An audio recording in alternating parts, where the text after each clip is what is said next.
generally, what do you think, what role is global leadership playing today? It is very, very challenging times.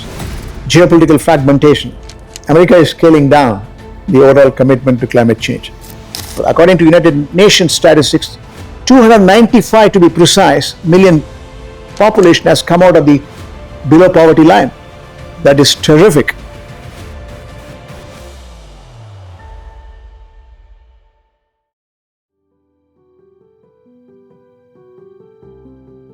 So since you spoke about India, would you say that India stands in a good place on balancing growth and sustainability, or do we have some more time to go? Well, 500 gigawatt is what the commitment by 2030 India has made. India has committed in 2015 under the current Prime Minister Narendra Modi ji. They will 175 gigawatts they accomplished on time. The digital grids are mushrooming. E-commerce is scaling up. Alternate investments are growing. India is standing tall in terms of performance, in terms of overall scorecard. Strong economic momentum, as I said in the beginning. So the opportunity lies in converting India as a green economy. Traditionally, India is not good in manufacturing. Thanks to the Prime Minister, last 11 years, it has been on the ascending trend. It creating enormous amount of vibrancy to the market space. The vision is correct. Execution is to professional respects. Sustainable development has been framed up in every policy measures. This is terrific. Women participation is coming. Gender equality is happening. We have seen reducing the income inequalities. 300 million people, according to United Nations statistics, 295 to be precise million population has come out of the below poverty line. That is terrific. That is reducing the gap between haves and have-nots. Rural development is taking place. Domestic consumption is shaping up well. Now opportunity lies in making sure the entire country is green. Bring in artificial intelligence, bring in technologies which are going to be a great enabler for greening the whole economy. Making sure industry, innovation, infrastructure comes in a green mission. Making sure you have a participative leadership comes in between public and private. That's happening. We are also seeing extraordinary set of global cooperation and coordination taking place in multilateral terms, not only bilateral terms, because India is also leading the table in global south. So India stands a chance in terms of creating a green economy and sustaining its value creation for long-term welfare, while the economic momentum is unstoppable. It's parallel to none. It is ascending trend. It is going to grow. By 2050, India is going to be the best performer in the whole world. But there are challenges which we need to look at it. What are the challenges? We have socially, challenge in terms of employment creation, the pace at which education is progressing and employment is not progressing. That's why green jobs are important. That's why you need to educate more and more, reskilling, upskilling towards the green mission. So we also have divergence in terms of politics. Unified focus is vital, but India is in the right direction. Everyone will accept and understand the leadership is taking this country forward, and the way is absolutely very, very productive. Okay, so at least for me, from one home to another, I'm going to move to the Middle East and say that generally the Arab countries or the Middle Eastern countries are oil rich. But what actually is their green game? Beautiful question. See, 45% of the world oil, 20-25% of the world gas comes from the region, as you know. Oil rich, gas rich, they are giving energy security for the developing nations.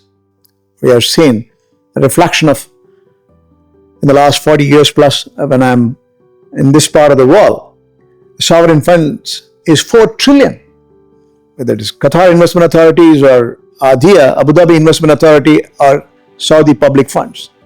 You saw, again, quite investment around the world, multiple sector, multiple industries, multiple countries. So the diversification as a structured solution is happening. Opportunities lies in this very same place, Arizona, 365 days sunshine. Yeah. And there is enough financial muscle to support the transition cost. For example, COP28 was extremely well handled. We have seen the commitment UAE has made by 2030 doubling the renewable. UAE is going to focus in 2050 net zero carbon emission. 2060 Saudi is going to focus on net zero carbon emission. So tremendous amount of commitment. It's an opportunity than rest of the world because you have huge natural resources, solar or wind. It's going to be a bigger advantage. Add to that, nuclear physics is playing big role. We need to protect the bioreserves in this part of the world. Beautiful, beautiful bioreserves. We need to protect them. So greening is a must for the Gulf states. And every country at the highest level, they sit in the action force. And His Highness is handling everywhere the overall commitment. Every country we are seeing it. I lived, as I said, in almost all the 6 states I was doing business. So it is enough opportunities there to transform the very arid zone into a green zone. Okay, and now for power, people, policy, generally, what do you think, what role is global leadership playing today? It is very, very challenging times. Geopolitical fragmentation. America is scaling down the overall commitment to climate change. Now, that has got its consequential impact in terms of the overall, the economics and the eco-nomics. Now, if you aim at short term, as I said, America is right. America is the world leader in many respects. They are compassionate, at the same time they have enriching constitution, and their entire government is all about building humanity, global leadership in many pockets, innovation, industrialization. So you have to understand, if America is scaling down, that will have consequential impact in terms of the global commitment. Now, on compassionate ground, they were supporting World Food Programs, whether Italy or Geneva, World Food Programs, agriculture activities will tell you. Now, we are also having climate change commitments globally. We have conference of the parties around the world committed to put a compliance architecture and making sure that we are bringing down the carbon emission, we are converting into transition mode, and then subsequently net zero carbon emission. If industrialized nations are slowing down, when they have so much affluence, this affluence was built in by industries, and the carbon emission was responsive. Now it's time the developing world, emerging markets, have their say to produce gross welfare. If industrialized nations are not coming to terms supporting in greater scale the investments on green is a challenge. Infrastructure creation for the emerging market is a challenge. Inward investments for countries who are expecting capital flow is a challenge. So that's the reality. That's what exactly we are in.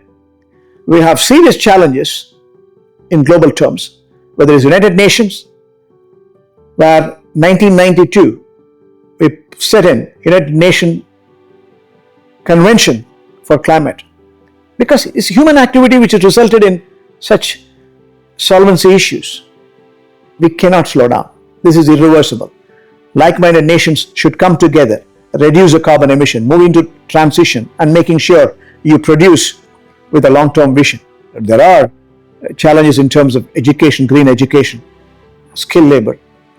Again, capital inflows, as I said. But it's a road to transform this planet. We cannot afford to ignore the seriousness, and policymakers around the world, whether it is IMF, World Bank, Now, they should support those emerging markets who are engaging in green. Now, if global wealthy nations are not supporting, what will be the consequence for developing nations? What about the downtrodden? How are we creating a wall which is going to be imperfect? Why are we doing this? Let's think again and again. It's a movement. It's a people's movement where we need social justice in terms of climate risk management. We cannot ignore. Let's policymakers in terms of global governance come together and draw up a framework again, unify global agenda and national agenda. Whether it is politics or economics, they have to converge on this. Okay, so it's fair to say, since you spoke about climate commitments, you think that they're fair across the board, right? And now that you've created the awareness, the insights, the real question is, are we headed towards a world where money and nature can both win, or will one always come at the cost of the other? Well, the short term, yes, it will come at the cost of others. But we have to work on long-term mission, as I said. Yes, let's look at economics and eco-nomics. You can spur the economic momentum by banishing all the policies which are committed for global warming and climate change. You can produce oil and gas and in an unceasing fashion, but you are polluting your country and rest of the world. See, this is a global issue. It's not confined to one country. We have to understand this will air transcend borders. Sea transcends. You cannot pollute. The earth erosion is real. Bio reserves are getting destroyed. So if we don't understand this, we can do any harm. So, can you make money? Yes, the long term. Whether you want economic development or sustainable economic development, whether you want clean air or pollution, whether you want human development or enriching few, whether you want social stability or having gap between haves and have-nots, wider gaps. Are we recognizing the challenge in terms of the countries which are below the sea levels? Are we recognizing the challenges in terms of marginalized society? Are we recognizing the challenges of human souls which are paying heavy price on account of global warming? Are all living creatures are equal? That's what the supreme knowledge says, whichever be the faith you belongs to. The world should be equal. It is unequal now. So much discrimination. So we need to bring in the equality. Our drive through climate change is to bring in that social equity. If that's the case, what choice we have? Let's think for humanity, eternity.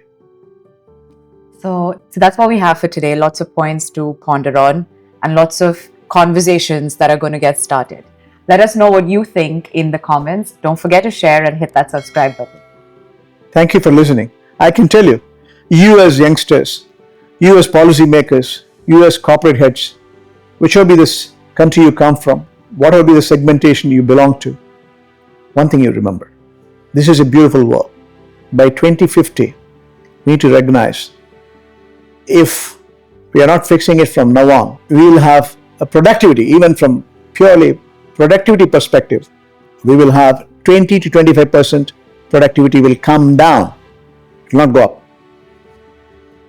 If you are concentrating on green mission and creating sustainable values, you are going to have long-term value. By 2050, there could be a marginal dip of 2 to 4%, but you will have food security, you will alleviate poverty, you will have less air pollution, you will protect life below the water, above the land, you will create sustainable cities, you will have gender equality, you will reduce the gap between haves and have-nots, you will also make sure you will have peace, justice comes in, happiness comes in. This is for gross happiness. gross satisfaction of the souls. A human endeavor should be converging on this beautiful planet for this beautiful mission. So safe to say, I think, let someday be today and let today be now. Absolutely.